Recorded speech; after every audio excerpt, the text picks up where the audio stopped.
Tapi orang Islam hanya sholat dan tidak punya kebanggaan terhadap Islam, yang diharapkan satu saat ketika jenuh berislam maka akan kembali murtad. Nah, yang saya tangkap seperti itu kurang lebihnya gitu.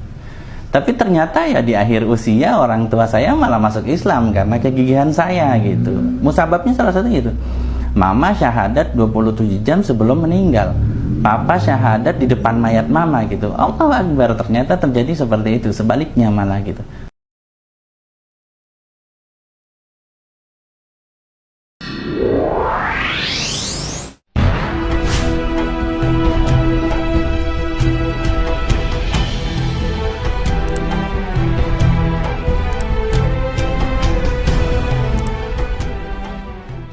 Islam itu sangat sempurna ya, luar biasa sempurna. Pertama saya kenal Islam itu mungkin tertarik karena konsep tauhid ya, konsep pemuliaan yang dianggap Tuhan oleh agama lain. Itu sangat mulia dalam Islam. Dan pemuliaan posisi si ibunda dari yang dianggap Tuhan ini, ya ini Siti Maryam ya. Siti Maryam ini luar biasa dimuliakan dalam Islam. Itu mungkin awal-awal yang membuat saya itu tertegun terhadap Islam. Assalamualaikum warahmatullahi wabarakatuh. Selamat datang di vlog Ustadz Mu'alaf, vlog yang mengomentari dan bertanya kepada para narasumber, yakni para murtadin dan mu'alaf, tentang kebenaran serta pengalaman mereka untuk kita nilai apakah benar nyata atau hanya bualan seorang pendusta. Kali ini kami bertanya kepada seorang mantan Kristen, bagaimana perasaan Anda setelah masuk Islam? Seorang mantan Kristen mengatakan bahwa Islam sangatlah sempurna. Artinya, Bapak ini sudah mengenal lebih dalam tentang ajaran Islam. Nah, tentu sahabat Muslim dan sahabat Kristen pastinya penasaran bagaimana Bapak ini melihat Islam sebelum beliau menjadi seorang mu'alaf. Mari kita simak penuturannya. Kok ini agama ribet banget ya gitu. Kita nih disuruh sebelum sholat nih suruh cuci muka, cuci tangan gitu. Apa nggak keriput gitu loh, sering cuci gitu. Mungkin secara logika gitu. Waduh, ini agama enak-enak tidur suruh bangun gitu. Terus kita biasa mengenal huruf alfabet, baca dari kiri ke kanan. Ini kita disuruh baca huruf yang keriting gitu, dari kanan ke kiri gitu. Ternyata ketika saya perhatikan cara baca Al-Quran itu melatih kita itu bisa dengan cepat mengenali sesuatu objek dengan detail gitu loh. Luar biasa gitu. Dan merubah kebiasaan manusia secepat kilat gitu. Jadi orang itu jadi dibilang apa? Tangkas ya, lebih tangkas gitu. Luar biasa. Dan seluruh apa yang Islam anjurkan itu pasti terkandung kebaikan. Begitulah pandangannya dahulu terhadap Islam. Sekarang kami ingin bertanya apakah ada keajaiban atau mukjizat yang dipercaya di dalam Islam. Setelah bersaksi dengan kata asyhadu alla ilaha illallah wa asyhadu anna muhammadar rasulullah, namun mu'alaf ini ternyata bukan hanya bersaksi, melainkan mencoba membuktikan kebenaran Islam sedetail mungkin.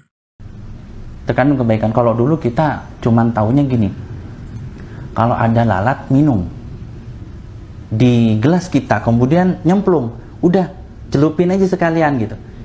Itu baru itu yang dibilang logika, dan itu dipikirnya saya pikir jorok. Ternyata saya praktekin, alhamdulillah saya nggak sakit perut gitu.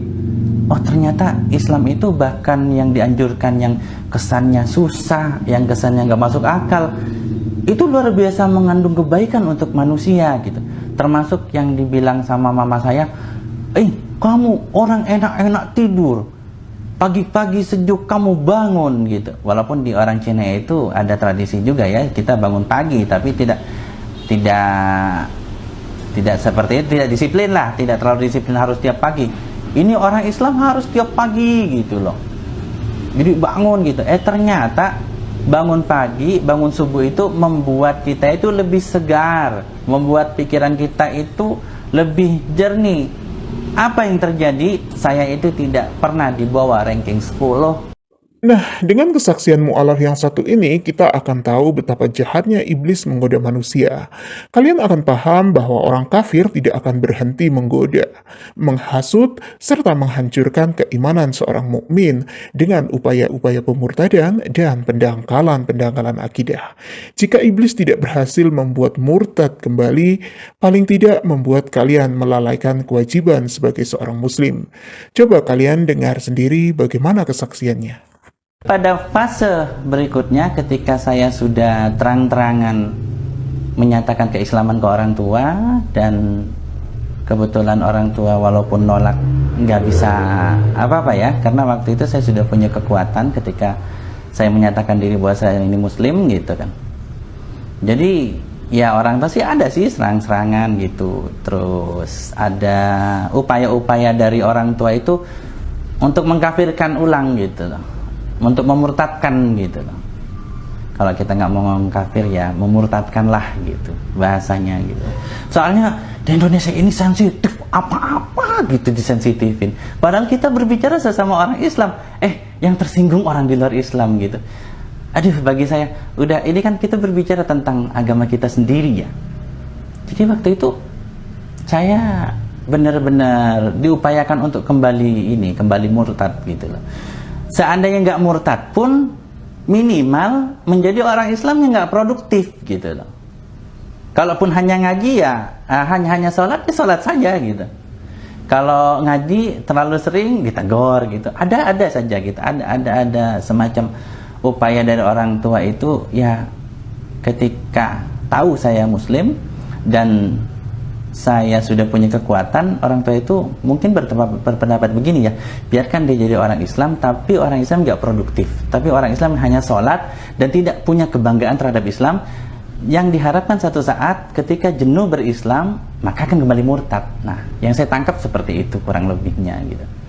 Tapi ternyata ya di akhir usia orang tua saya malah masuk Islam karena kegigihan saya gitu. Musababnya salah satu gitu, mama syahadat 27 jam sebelum meninggal, papa syahadat di depan mayat mama gitu. Allahu Akbar, ternyata terjadi seperti itu, sebaliknya malah gitu. Semoga sahabat-sahabat Kristen yang belum mengerti dan faham tentang ajaran Islam dapat mengambil hikmah dari kisah mu'alaf yang satu ini sebagai batu loncatan untuk mempercayai bahwasanya agama Islam adalah agama yang sempurna. Semoga kesaksian mu'alaf yang satu ini bisa menginspirasi kita semua. Wassalamualaikum warahmatullahi wabarakatuh.